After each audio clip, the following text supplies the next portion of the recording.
લક્ષ્ય ન્યૂઝ, એક નજર, એક લક્ષ્ય.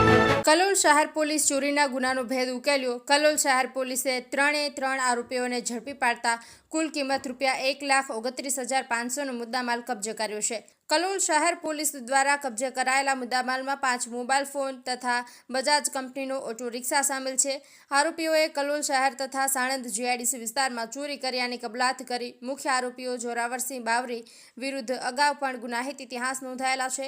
કાર્યવાહીમાં કલોલ શહેર police inspector H.G. Desai, police sub inspector D.K. Thakor તથા સર્વેલન્સ સ્ક્વોડના જવાનોએ મહત્વપૂર્ણ ભૂમિકા ભજવી છે. કુલ 3 ગુના ડિટેક્ટ કરી કાયદેસરની કાર્યવાહી હાથ ધરવામાં આવી છે. કલોલ પોલીસની કડક કાર્યવાહીને કારણે ચોરી કરતા તેમજ લુખ્ખા તત્વોમાં ભારે ફફડાટ વ્યાપી ગયો છે.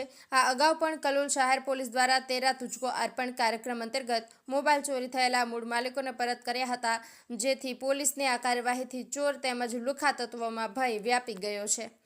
લક્ષ્ય ન્યૂઝ, સંજય નાયક.